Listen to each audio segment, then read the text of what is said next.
Hello everyone, welcome to BKG classes. हम लोग पढ़ रहे थे क्लास 10th का चैप्टर कंट्रोल एंड कोऑर्डिनेशन, और लास्ट क्लास में हमने उसमें देख लिया था कि नर्व सेल होती है वो क्या होती है, उसके कौन कौन से पार्ट्स हैं, उनके कौन कौन से टाइप्स हैं। ठीक है, इसके अलावा हमने एक्शंस जो है वो भी पढ़ लिया था, रिफ्लेक्स एक्शन, रिफ्लेक्स आर्क, ये भी हम समझ चुके थे। आज हम यहाँ पर पढ़ने वाले हैं ह्यूमन नर्वस सिस्टम। ठीक है, ह्यूमन बींग में जो नर्वस सिस्टम होता है उसके कौन कौन से पार्ट्स होते हैं, किस पार्ट का क्या फंक्शन होता है, वो हमको यहाँ पर समझना है। तो ह्यूमन नर्वस सिस्टम हमको देखना है ना। देखो, सबसे पहले तो हम बोल चुके थे कि नर्वस सिस्टम जो होता है वो कंट्रोल एंड कोऑर्डिनेशन के लिए रेस्पॉन्सिबल है। जितनी भी एक्टिविटीज़ बॉडी में हो रही है ऑर्गेनिज्म की, वो सब एक्टिविटीज़ कहाँ से कंट्रोल हो रही है? नर्वस सिस्टम से कंट्रोल हो रही है। ठीक है, अब ह्यूमन बींग में जो नर्वस सिस्टम रहेगा उसको दो पार्ट्स में डिवाइडेड किया हुआ है। ठीक है, human nervous system is divided into two parts. First one is central nervous system. First one is central nervous system, which is in short written as CNS. Central nervous system को short में CNS भी लिख सकते हैं। और दूसरा जो आता है वो है पेरिफेरल नर्वस सिस्टम। दो तरह का, या यूँ बोल सकते हैं दो पार्ट्स में नर्वस सिस्टम को डिवाइड किया हुआ है। ठीक है, अब सेंट्रल नर्वस सिस्टम या CNS और दूसरा पेरिफेरल नर्वस सिस्टम, या इसी को शॉर्ट में बोल दिया जाता है PNS। तो सेंट्रल नर्वस सिस्टम जो है या जो CNS है, इसके कौन से दो पार्ट आते हैं? तो सेंट्रल नर्वस सिस्टम जो है इसके दो पार्ट हैं। पहला आ जाता है ब्रेन और दूसरा इसमें आ जाएगा spinal cord. Brain and spinal cord both are the parts of central nervous system, whereas in peripheral nervous system nerves, two types of nerves. ठीक है, इसमें जो पेरिफेरल नर्वस सिस्टम है इसमें दो तरह की नर्व्स आती है। कौन कौन सी नर्व्स? तो इसमें दो तरह की नर्व्स में जो पहली नर्व है उनको बोला जाएगा क्रेनियल नर्व्स। पहले तरह की जो नर्व्स हैं वो कहलाएगी क्रेनियल नर्व्स, और दूसरी जो है वो कहलाएगी स्पाइनल नर्व्स। ठीक है, क्रेनियल एंड स्पाइनल नर्व्स। अब इन सारे पार्ट्स को हमको देखना है और सेंट्रल नर्वस सिस्टम और पेरिफेरल नर्वस सिस्टम में डिफरेंस भी समझना है। तो जैसे नाम से लग रहा है सेंट्रल नर्वस सिस्टम, मतलब जो बॉडी के सेंटर पे हो, या यूँ बोलें कि एक ऐसी पोजीशन पे हो जहाँ से वो सारी एक्टिविटीज़ को कंट्रोल कर सके। तो ह्यूमन बींग की बॉडी में जो ब्रेन है वो सबसे टॉप पोजीशन पे, ठीक है, हेड के अंदर जो ब्रेन है, तो वहाँ से वो सारी पूरी एक्टिविटी को कंट्रोल कर रहा है, जितनी भी एक्टिविटीज़ बॉडी में हो रही है। इसका मतलब it is located on the centre most position. ठीक है, तो इसलिए इसको सेंट्रल नर्वस सिस्टम बोला जाता है। एंड इसीलिए सेंट्रल नर्वस सिस्टम में कौन आ रहा है? ब्रेन। और इसके अलावा दूसरा कौन सा पार्ट है? Spinal cord. तो ये सेंटर मोस्ट पोजीशन पे है। अब वहाँ से किसी ऑर्गन को किसी पर्टिकुलर एक्टिविटी करने के लिए रिस्पॉन्स देना है, ऑर्डर देना है, सिग्नल भेजना है। ब्रेन ने कोई सिग्नल भेजना है, ठीक है, फॉर एग्जाम्पल पैरों तक भेजना है, टोस तक भेजना है, तो क्या होगा? वहाँ से कोई सिग्नल लेके जाने वाला भी होना और वहाँ से कोई रिस्पॉन्स लेके आने वाला भी होना। तो ये जो सिग्नल लाने ले जाने का काम होता है वो किसका होता है? इन नर्व्स का। मतलब ये तो केवल ऑर्डर दे रहा है। क्रेनियल नर्वस सिस्टम जो है, सेंट्रल नर्वस सिस्टम जो है वो केवल ऑर्डर दे रहा है कि ठीक है ऐसा काम करो या ऐसा मत करो। ठीक है, ये सब सिग्नल्स कहाँ से जा रहे हैं? CNS से जा रहे हैं। लेकिन लाने ले जाने के लिए जो नर्व्स रिस्पॉन्सिबल होगी वो किसका पार्ट होगी? पेरिफेरल नर्वस सिस्टम का। ठीक है ना, ये हमको समझ में आ गया कि ये सारी एक्टिविटीज़ को कंट्रोल कर रहा है। किसके थ्रू कंट्रोल कर रहा है? तो PNS के थ्रू ना। ब्रेन जो होता है वो सबसे इम्पॉर्टेंट पार्ट है। ब्रेन जो है वो सबसे इम्पॉर्टेंट पार्ट है, लेकिन इसका सपोर्ट करने के लिए एक और पार्ट कौन सा है? स्पाइनल कॉर्ड भी है। ब्रेन का सपोर्ट करने के लिए स्पाइनल कॉर्ड भी है। यूँ बोल सकते हैं कि सारी नर्व्स जो होती है वो यहीं से होकर गुजरती है, चाहे वो ब्रेन में जा रही हो चाहे ब्रेन से वापस आ रही हो। ठीक है, फिर इस पर पहुँचते हैं हम। नर्व्स जो पेरिफेरल नर्वस सिस्टम में सिग्नल्स को लाने ले जाने का काम कर रही है, तो मतलब अगर अपने से पूछा जाए कि पेरिफेरल नर्वस सिस्टम का काम क्या है, तो हम बोल सकते हैं कि ये सेंट्रल नर्वस सिस्टम को बाकी सारे बॉडी पार्ट से कनेक्ट करता है with the help of this nerves. ठीक है, अब ये नर्व्स दो तरह की है। क्रेनियल नर्व्स होती है, तो हम इनके बारे में याद रखेंगे। अराइजेस फ्रॉम, कहाँ से निकलती है? क्रेनियल, मतलब ये कहाँ से निकलने वाली है? ब्रेन से।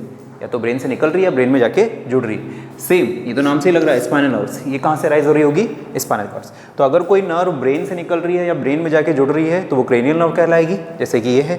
और अगर स्पाइनल कॉर्ड से निकल रही है तो वो क्या कहलाएगी? Spinal nerves. ठीक है, तो ये दो तरह की नर्व्स होती है। अब हमको यहाँ पर डिटेल में समझना है किसके बारे में? ब्रेन के बारे में। ज़्यादातर जो हमको फंक्शनिंग दी है, स्ट्रक्चर जो दिया है वो किसका दिया है? ब्रेन का। और ब्रेन खुद किसका पार्ट है? सेंट्रल नर्वस सिस्टम का।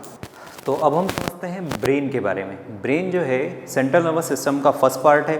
ब्रेन का स्ट्रक्चर कैसे होता है और उसके कौन कौन से पार्ट्स हैं, कौन सा पार्ट क्या फंक्शन करता है, वो अब हम समझने वाले हैं। ठीक है, यहाँ हमने स्ट्रक्चर बना रखा है, ये एक ह्यूमन ब्रेन टिपिकली इस तरह का नज़र आता है, ठीक है। अगर हम साइड व्यू देखते हैं तो इसके कौन कौन से पार्ट्स हैं वो हम समझ लेते हैं। तो सबसे पहले brain is divided into 3 parts, fore brain, mid brain and hind brain. Fore brain, mid brain and hind brain, ठीक है। फोर ब्रेन का मतलब होता है आगे का, फोर मीन्स आगे का, मतलब ये जो भाग है, ये पूरा जो आगे आगे का पोर्शन है, इसको बोला जाएगा फोर ब्रेन, ठीक है, क्योंकि ये फ्रंटल पार्ट है, फ्रंट की तरफ होता है, इसलिए इसको बोला जाता है फोर ब्रेन।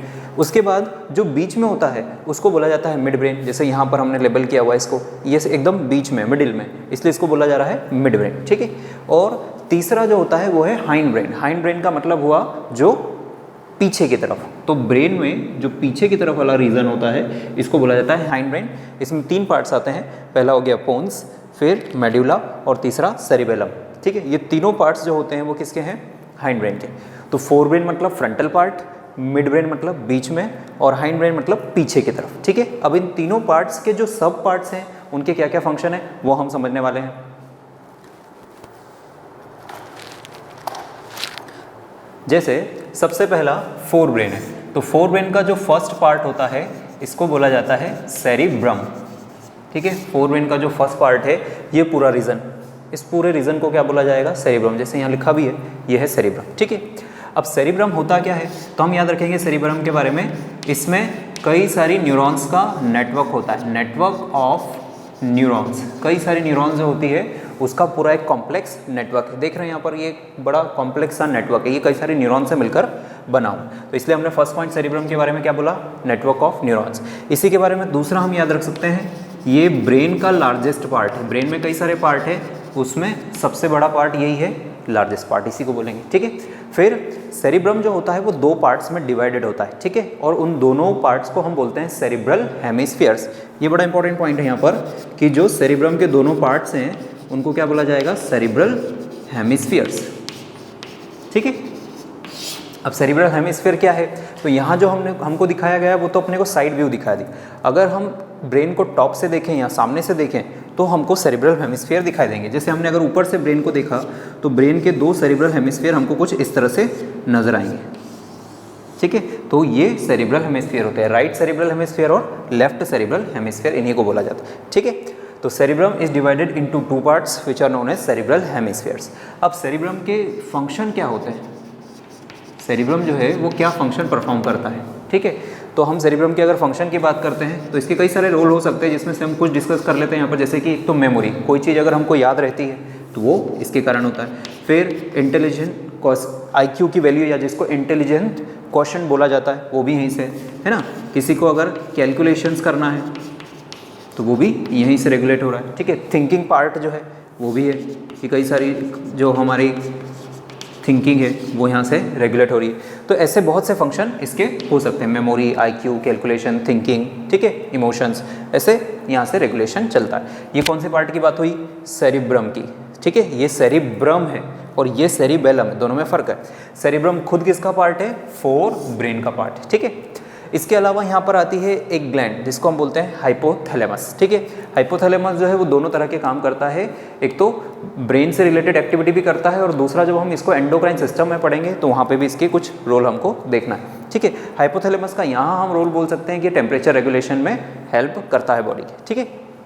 तो फोर ब्रेन के 2 पार्ट हुए, कौन कौन से? एक हो गया सेरिब्रम और दूसरा कौन सा हो गया? हाइपोथैलेमस, या इसी के साथ में थैलेमस भी होता है। दूसरा जो पार्ट आता है वो है मिड ब्रेन, ठीक है। तो यहाँ पर ये सबसे सेंटर में हमको बनाया भी अपन ने, ये मिडिल में है इसलिए इसको मिड ब्रेन बोला जाता है। अब मिड ब्रेन का रोल क्या है तो हम यहाँ पर याद रख सकते हैं, मिड ब्रेन जो होता है उसके पास कई सारे लोब्स होते हैं जो देखने के लिए, विजन या फिर सुनने के लिए, जिसको हम बोलते हैं ऑडिटरी, ठीक है। तो वो एक्शंस परफॉर्म करने के लिए रिस्पॉन्सिबल। तो विजन या फिर auditory lobes are found in midbrain, ठीक है। तो ये मिड ब्रेन का मेन फंक्शन होगा। और जो तीसरा है वो है हाइंड ब्रेन, जिसमें पोन्स, मेड्यूला और सेरिबेलम आता है, वो अब हम समझ लेते हैं। ओके, तो अब हम देखते हैं हाइंड ब्रेन के पार्ट्स। हाइंड ब्रेन के 3 पार्ट्स हैं, जिसमें हमने सबसे पहला लिखा है पोन्स, ठीक है, जो कि ये है यहाँ पर इस रीजन में। इसके अलावा दूसरा इसमें पार्ट होता है मेड्यूला, ठीक है, या इसी को बोलते हैं मेड्यूला ऑब्लंगेटा, या तो मेड्यूला या मेड्यूला ऑब्लंगेटा। अब इन दोनों का हम फंक्शन साथ में याद रख सकते हैं। Both are responsible for regulating involuntary actions, ठीक है, इनवॉलेंटरी एक्शंस। अब हम इनवॉलेंटरी एक्शंस ऑलरेडी जानते हैं, ऐसी एक्शन जो हमारे कंट्रोल में नहीं होती, जैसे सलाइवेशन, वॉमिटिंग, रेस्पिरेशन, वो सब कहाँ से कंट्रोल होती है? पोन्स एंड मेड्यूला से। लेकिन इसका तीसरा पार्ट जो है वो इंपॉर्टेंट है, इससे क्वेश्चन पूछा जाता है। वो क्या है तीसरा पार्ट? तो वो है सेरिबेलम। सेरिबेलम जो है वो हाइंड ब्रेन का बड़ा इंपॉर्टेंट पार्ट है और इससे दो इंपॉर्टेंट हमको चीज़ें याद रखना है। पहली चीज़ कि ये कौन सी एक्शंस को रेगुलेट करता है? ये एक्शंस को रेगुलेट करेगा वॉलेंटरी एक्शंस, ठीक है। यहाँ कौन सी एक्शंस रेगुलेट होगी? Voluntary actions. और साथ ही साथ ये बॉडी का बैलेंस भी बनाने में हेल्प करता है। बॉडी बैलेंस या जिसको इक्विलिब्रियम बोला जाता है, ठीक है, या पॉस्चर। तो बॉडी बैलेंस एंड पॉस्चर, ठीक है, वो रेगुलेट कहाँ से होगा? सेरिबेलम से। हमारी बॉडी का जो पॉस्चर रहता है, किस पोज में हम बैठे हैं या खड़े हैं, वो सब सेरिबेलम से रेगुलेट होता है। इसके अलावा वॉलेंटरी एक्शन तो हम जानते हैं जो हमारे कंट्रोल में हो गई, जैसे वॉकिंग, राइटिंग वगैरह, तो वो सेरिबेलम से रेगुलेट होती है। तो pons, medulla both regulate involuntary actions and cerebellum regulates voluntary actions, ठीक है। Body balance and body posture, ये सब हाइंड ब्रेन के आपको पार्ट से याद रखना है। फोर ब्रेन के हम ऑलरेडी बोल चुके थे। फोर ब्रेन का पार्ट क्या है? तो फोर ब्रेन का हो गया सेरिब्रम, इसके अलावा हाइपोथैलेमस भी इसी का पार्ट है, ठीक है। हाइपोथैलेमस एंड थैलेमस भी इसी का पार्ट है। मिड ब्रेन में हम ऑलरेडी बोल चुके हैं क्या आते हैं? Lobes, lobes for vision and auditory function, ठीक है।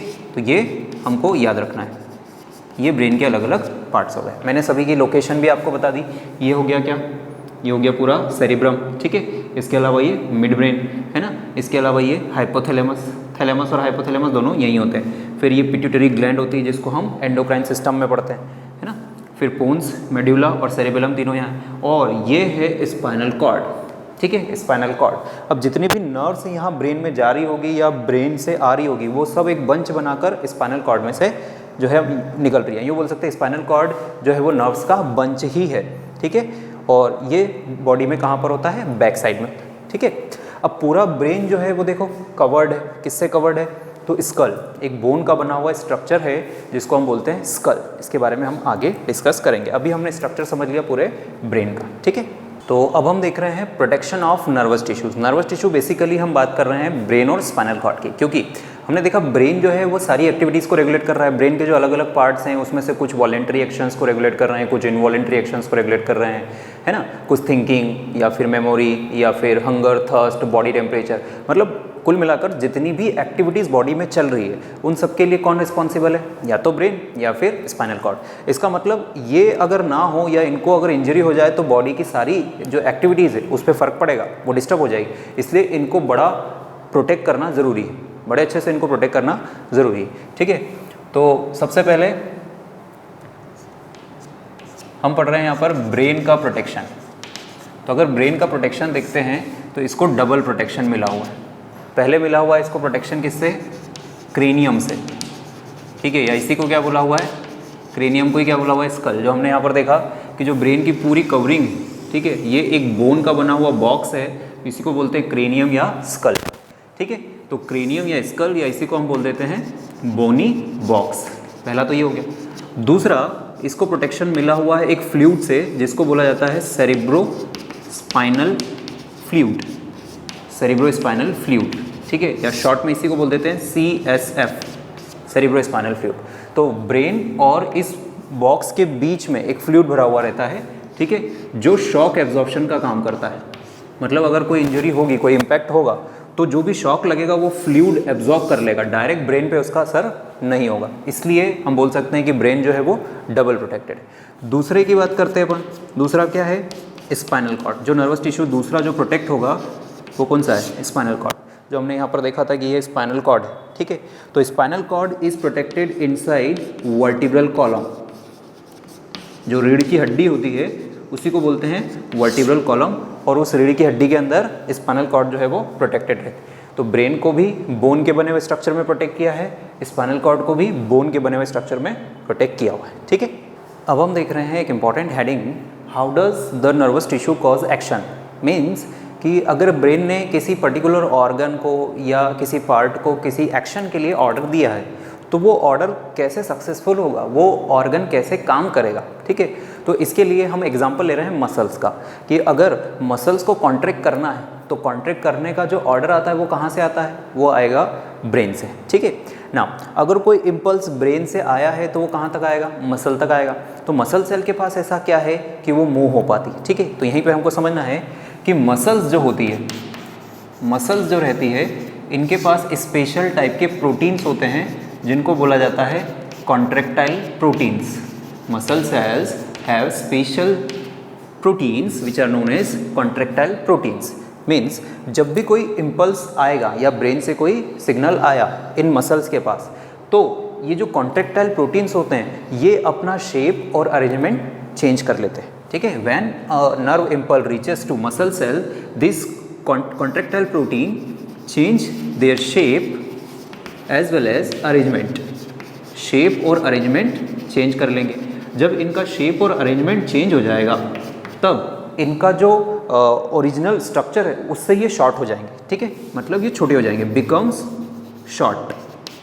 And this is the reason muscles can contract. अगर ये अपने ओरिजिनल, जैसे मसल्स जो प्रोटीन्स हैं वो इतने लंबे हैं और अगर इनको सिग्नल मिलने पर ये शॉर्ट हो गए तो मसल्स क्या हो गए, कॉन्ट्रैक्ट, ठीक है। इसीलिए क्योंकि ये मसल्स को कॉन्ट्रैक्ट कर सकते हैं इसीलिए इनको क्या बोला जाता है, कॉन्ट्रैक्टाइल प्रोटीन्स। तो मसल्स का जो कॉन्ट्रैक्शन और रिलैक्सेशन है वो दोनों किसके कारण हो पा रहा है, कॉन्ट्रैक्टाइल प्रोटीन की, ठीक है। अब इन प्रोटीन्स के हमको नाम भी याद रखना चाहिए, actin and myosin. Actin and myosin both are contractile proteins. इसके अलावा भी और हो सकते हैं लेकिन एट प्रेजेंट हमको दो नाम याद रखना है, एक्टिन एंड मायोसिन।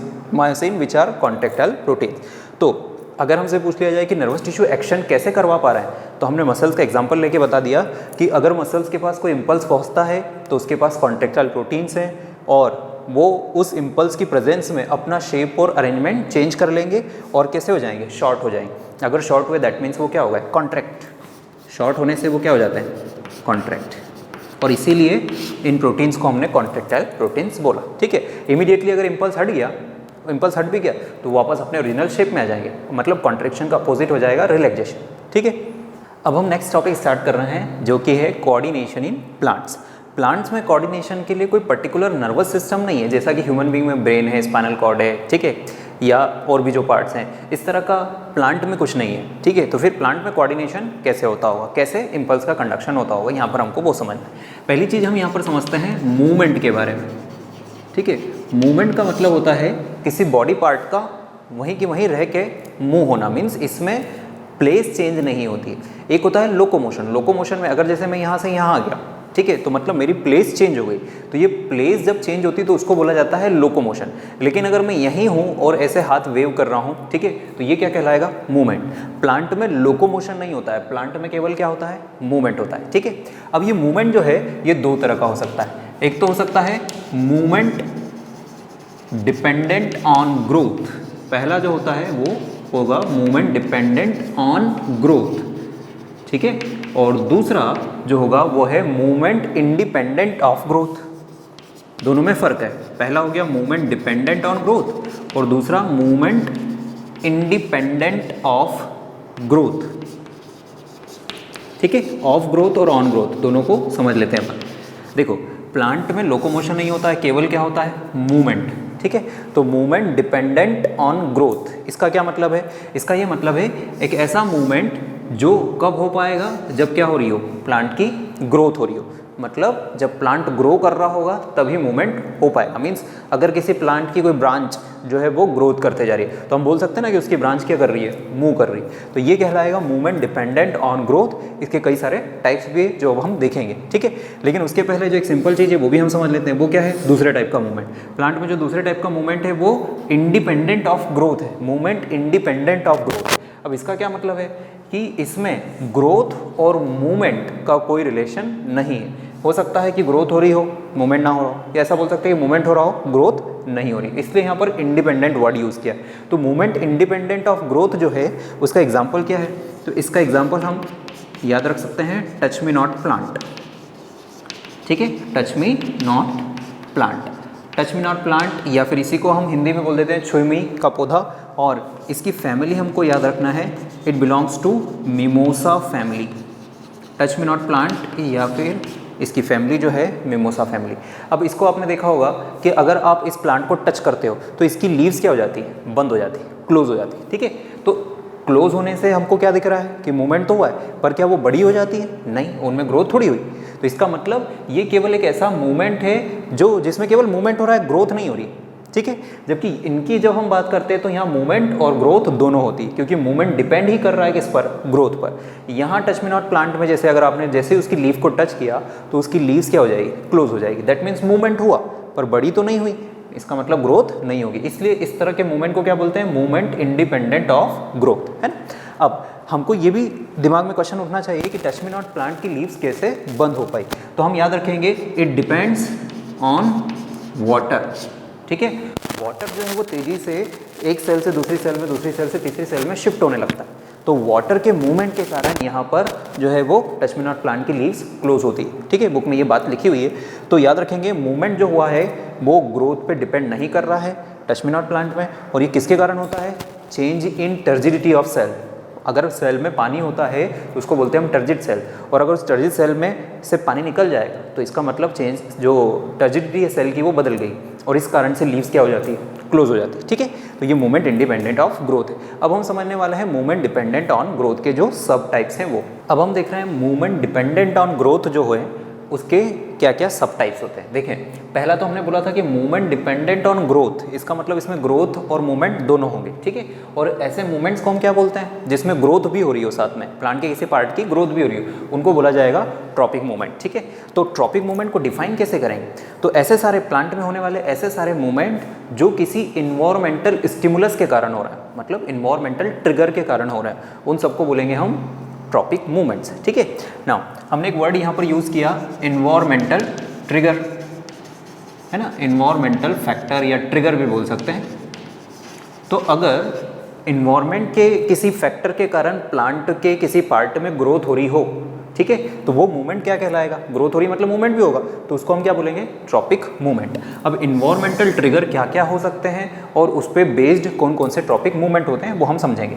पहले ट्रॉपिक मूवमेंट जो होते हैं वो दो तरह के होते हैं, ठीक है। कौन से दो तरह के, एक तो हो सकता है कि पॉजिटिव ट्रॉपिक मूवमेंट हो, ठीक है, पॉजिटिव ट्रॉपिक मूवमेंट हो, और दूसरा जो होता है वो होगा नेगेटिव ट्रॉपिक मूवमेंट। पहला होगा पॉजिटिव और दूसरा होगा नेगेटिव ट्रॉपिक मूवमेंट, ठीक है।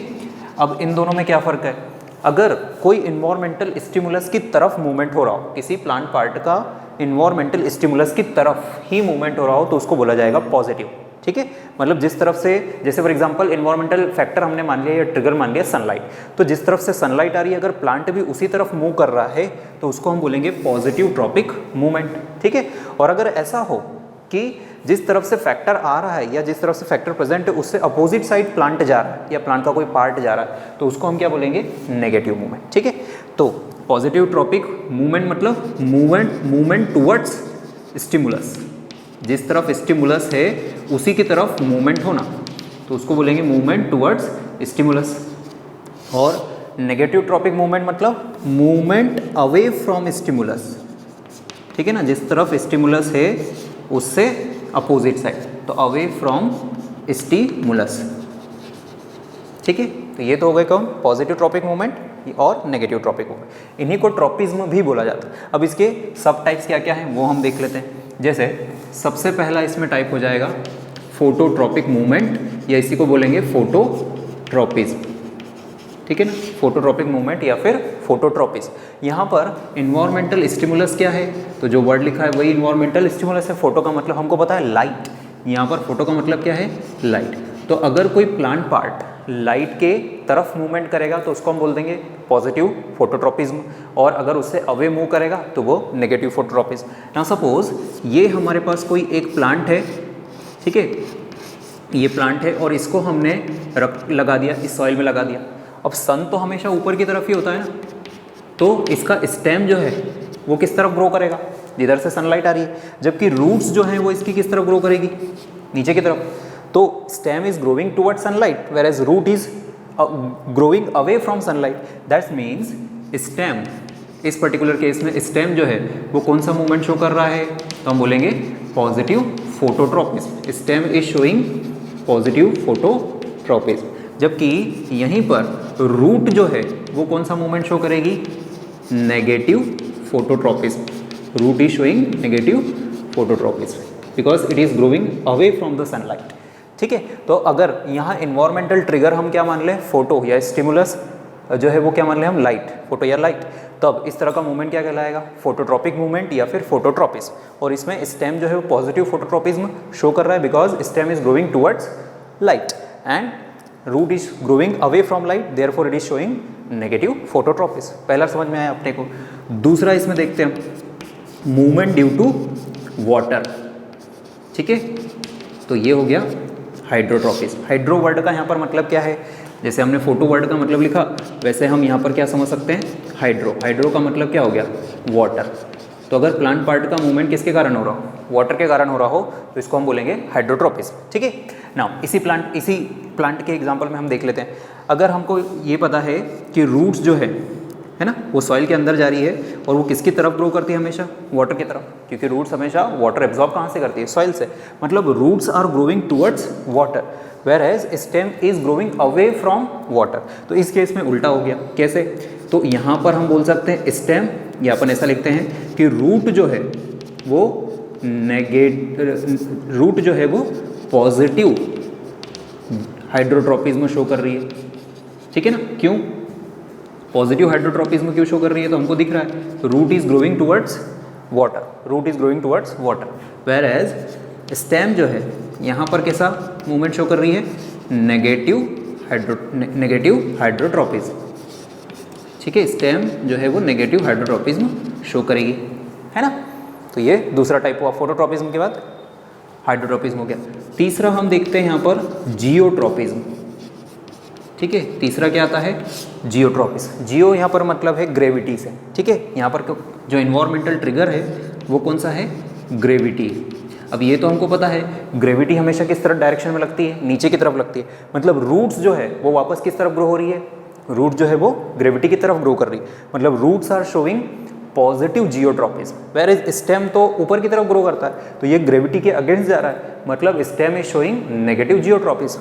तो जैसा अपन हाइड्रोट्रॉपिज्म के लिए लिखा पॉजिटिव हाइड्रोट्रॉपिज्म और negative hydrotropism, root is showing positive hydrotropism, stem is showing negative hydrotropism. वही हम जियोट्रॉपिज्म के लिए भी बता सकते हैं, क्योंकि रूट हमेशा ग्रेविटी की तरफ लगेगी, तो root is showing positive geotropism whereas stem is showing negative geotropism. ठीक है, इसमें एक तीसरा जो इंपॉर्टेंट है, या सॉरी चौथा जो एग्जाम्पल है वो है कीमोट्रॉपिज्म, जो है कीमोट्रॉपिज्म। कीमोट्रॉपिज्म क्या होता है, तो कीमोट्रॉपिज्म मतलब जब केमिकल के कारण मूवमेंट हो रहा हो। ठीक है, जब हम रिप्रोडक्शन चैप्टर पढ़ते हैं, हाउ डू ऑर्गेनिज्म रिप्रोड्यूस, वहाँ पर ये बताया जाता है कि जो पॉलन ट्यूब होती है, प्लांट के जो फ्लावर्स होते हैं उसमें पॉलन ट्यूब की ग्रोथ होती है टुवर्ड्स ओव्यूल। ठीक है, वो केमिकल्स के कारण पॉसिबल है, इसलिए इसको क्या बोला जाएगा, कीमोट्रॉपिज्म। ठीक है, तो यहाँ अपने को एग्जाम्पल याद रखना है, movement of pollen tube towards ovule. ठीक है, तो ओव्यूल की तरफ ये मूवमेंट जो होगा वो क्या कहलाएगा, कीमोट्रॉपिज्म। क्योंकि ये जो पॉलन ट्यूब ग्रो करके ओव्यूल की तरफ बढ़ती है वो केमिकल्स के कारण बढ़ती है, इसलिए इसको कीमोट्रॉपिज्म बोला जाए। तो यहाँ पर हमने ट्रॉपिक मूवमेंट देखे, उनके कौन कौन से टाइप्स होते हैं वो समझ लिए। ट्रॉपिक मूवमेंट के बारे में एक जो लास्ट बात है वो इंपॉर्टेंट है कि जितने भी ट्रॉपिक मूवमेंट्स होते हैं उनकी हम डायरेक्शन बता पाते हैं। Means tropic movements are directional. ये जितने भी ट्रॉपिक मूवमेंट हमने देखे ना, ये सब डायरेक्शनल होते हैं। जैसे हमने यहाँ बोला ना कि ये इस तरफ जा रहा है या इस तरफ जा रहा है, मतलब हम बता पा रहे हैं कि डायरेक्शन क्या है उसकी। ठीक है, तो tropic movements are directional movements. ठीक है, अब हम नेक्स्ट टॉपिक जो समझ रहे हैं वो है प्लांट हार्मोन्स। ठीक है, सबसे पहली चीज़ यहाँ पर हमको इस हार्मोन वर्ड के बारे में समझना है। हार्मोन्स ऐसे केमिकल सब्सटेंसेस होते हैं जो किसी भी ऑर्गेनिज्म में ग्रोथ, डेवलपमेंट या एक्टिविटीज़ को कंट्रोल करने के लिए रिस्पॉन्सिबल होते हैं। ठीक है, तो प्लांट हार्मोन्स अगर हमने लिखा है मतलब ये ऐसे केमिकल्स हैं जो प्लांट में प्रेजेंट है। तो plant hormones are chemical substances which are responsible for growth, control and coordination या डेवलपमेंट, ये हम बोल सकते हैं। डेफिनेशन हम ये बोलेंगे। अब प्लांट हार्मोन्स को और क्या बोला जाता है, तो they are also known as phytohormones. Plant hormones are also known as phytohormones. ठीक है, they are also known as plant growth regulators. ठीक है, इन्हीं को क्या बोल दिया जाएगा, plant growth regulators. Plant hormones are also known as plant growth regulators, और इसी को शॉर्ट में लिख दिया जाता है PGR। Plant growth regulators. ठीक है, तो या तो प्लांट हार्मोन लिखा होगा या फिर फाइटो हार्मोन लिखा होगा या फिर प्लांट ग्रोथ रेगुलेटर लिखा होगा। अब कितने होते हैं ये, तो हमको यहाँ पर 5 नाम याद रखना है। सबसे पहला जो प्लांट हार्मोन होता है वो है ऑक्सिन। ठीक है, दूसरा इसमें हमको याद रखना है जिबरलिन, या इसी को बोलते हैं जिब्रेलिक एसिड, इसी को बोलते हैं शॉर्ट में GA। ठीक है, तीसरा जो यहाँ पर याद रखना है हमको वो है साइटोकाइनिन। ठीक है, या इसको CK लिखते हैं शॉर्ट में। और अगला जो हमको याद रखना है वो है एब्सिसिक एसिड। ठीक है, या इसी को शॉर्ट में लिख देते हैं ABA। तो ऑक्सिन, जिब्रेलिक एसिड या जिब्रेलिन्स, साइटोकिनिन CK और एब्सिसिक एसिड। ठीक है, और जो लास्ट है वो है इथाइलिन। ठीक है, इथाइलिन। अब इन 5 में से जो पहले 3 हैं, ठीक है, ऑक्सिन, जिब्रेलिक एसिड और साइटोकिनिन, ये कहलाते हैं प्लांट ग्रोथ प्रमोटर्स। ठीक है ना, फर्स्ट 3 जो हैं वो क्या कहलाएंगे, प्लांट ग्रोथ प्रमोटर्स। प्रमोटर मतलब ये प्लांट की ग्रोथ कराते हैं। ठीक है, तो प्लांट की ग्रोथ करा रहे हैं इसलिए इनको क्या बोला जाएगा, प्लांट ग्रोथ प्रमोटर। जबकि एब्सिसिक एसिड या जो ABA है ये प्लांट की ग्रोथ को रोकता है, इसलिए इसको बोला जाता है ग्रोथ इनहिबिटर। ठीक है, एब्सिसिक एसिड जो है वो प्लांट की ग्रोथ को रोकता है, इसलिए उसको बोला जाएगा इनहिबिटर। और इथाइलिन जो है वो दोनों तरह की एक्टिविटी करता है, बट इसके बारे में हमको जो अलग से पॉइंट याद रखना है वो ये याद रखना है कि ये गैसियस हार्मोन है। बाकी सारे हार्मोन गैस के फॉर्म में नहीं है, लेकिन इथाइलिन जो है वो गैस के फॉर्म में होता है, इसलिए ये गैसियस हार्मोन कहलाता है। अब इन हार्मोन्स के बारे में कुछ पॉइंट्स हमको ध्यान रखना पड़ेंगे कि कौन सा हार्मोन क्या पर्टिकुलरली फंक्शन करता है। जैसे अगर सबसे पहले हार्मोन हम देखें कौन सा, ऑक्सिन। ठीक है, तो ऑक्सिन हार्मोन जो है इसकी लोकेशन हम याद रखेंगे। जनरली ये प्रेजेंट कहाँ पर होता है, tips of shoot and root. ठीक है, मतलब रूट या स्टेम की जो एकदम लास्ट में जो टिप होती है उस पर ऑक्सिन प्रेजेंट होगा। ठीक है, और ये रिस्पॉन्सिबल होता है सेल एलोंगेशन के लिए।